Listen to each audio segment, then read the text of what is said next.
of you and welcome to Guideline 4. But before that, I want to say a huge thanks to all the teachers out there who've been following the guidelines with their school kids and filling up the weekly form too. So thank you so much to all teachers across so many regions in India and even across the globe. Thank you for helping us reach out to your students. And also as individually parents, for all those of you who are watching it, I do hope that you're filling out your weekly forms. Some of you have been filling it out and we're seeing really beautiful results out there, and we look forward to the rest of you who have been a little lazy about filling it out to fill it out starting this week. Alright, so what's the guideline for week 4? And I'm sure a lot of you have guessed it, but the guideline for week 4 is about an all-important aspect of every child's life, and that is sleep. So the guideline is about sleep, and the guideline very specifically is about have a fixed bedtime for your child every single night of the week. If you can't do it every single night of the week, at least 6 nights of the week. And why do you need to do that? Well, because sleep is the most important aspect of human health. Had it not been important, evolution would have worked its way around it, just like the way evolution got rid of the tail, it would have gotten rid of sleep, but it hasn't, because sleep is extremely important to all human beings, but especially the ones who are in their growing phase, to all our children. Why is it important? One of the reasons why it's important is because it supports the function of growth, not just physical growth, but also emotional growth and intellectual growth. It is during sleep that your brain decides what kind of memory to keep and what all information to delete.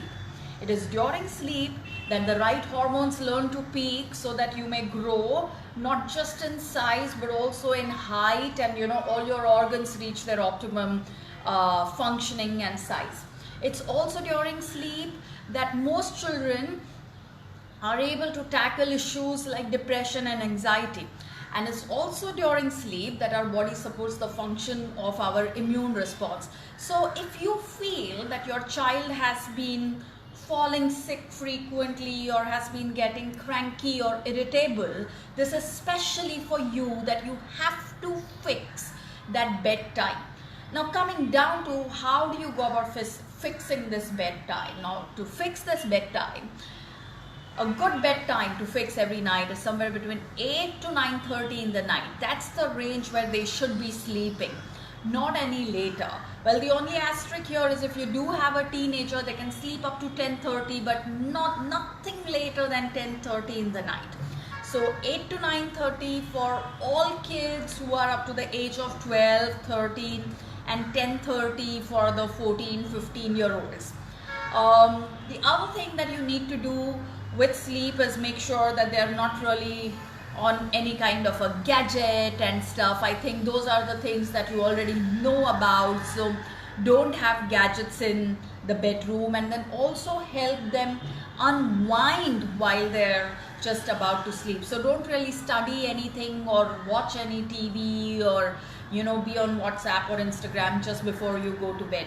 A special recommendation that I have for all parents who have children under the age of 12, and for that matter even the ones who have kids under the age of 15, is learn to tell them a story to help them unwind, and hopefully try and tell them a story in your own local native mother tongue, so that they actually not just pick up on the language, but they also learn to de-stress and sleep better.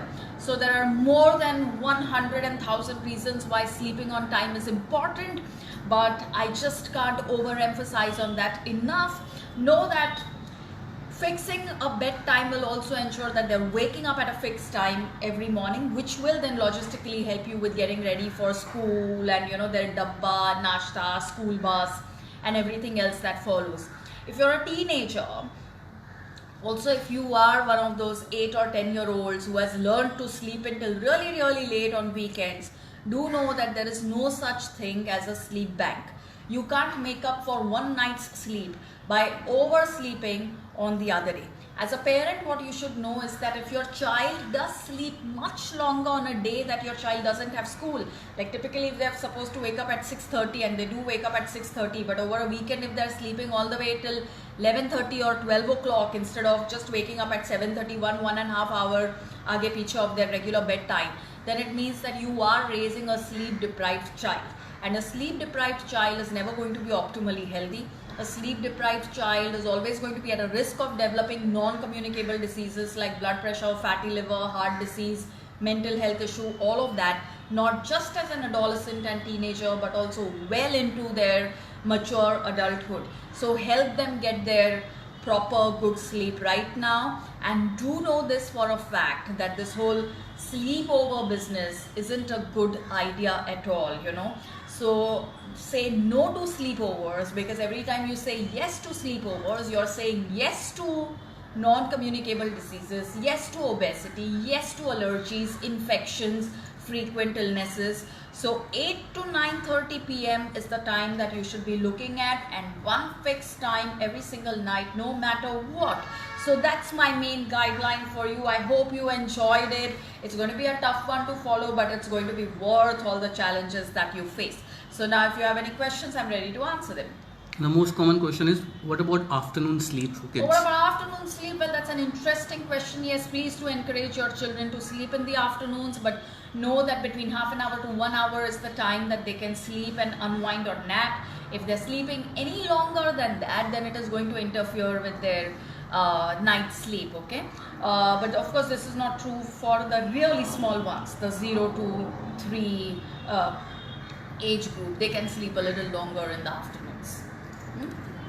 You know, the dangerous thing that I have seen, like the one trend that I have often seen, is that I see a lot of young kids, especially the 7, 8, 9-year-olds, actually feeling very, very sleepy by 7:30, and then they sleep from 7 p.m. to 9 p.m. in the night, then they wake up somewhere at 9 p.m., then they have dinner with their families, and then they don't sleep until 1 a.m. in the morning. And that is something that the whole household needs to fight. If your kid is sleepy by about 7ish, just feed them their dinner so that they can just sleep and then wake up straight the next morning, not at 9 p.m. in the night. Okay. What about there's another question on 1 second. How many hours would you say a child should sleep every day? Well, now research is saying almost 8 hours is minimum, but they need actually a little longer, up to 9.5 hours. Some children even need up to 10 hours. So look at the range of 8.5 hours to 10 hours for a child, because all the growth is happening only in the sleep phase. So they do need to sleep a little longer than adults need to sleep. But do remember that there is no such thing as a sleep bank, and that they can't overcompensate for sleep. You know, most studies show that children are not getting enough sleep these days. Most kids sleep only up to 6 hours, and that is also one of the reasons for this increase in the attention deficit, or a whole lot of other intolerances, allergies, irritability, crankiness, and the like. So 8.5 hours to 10 hours is the range. It will vary from child to child, but that's about the range that you should be looking at.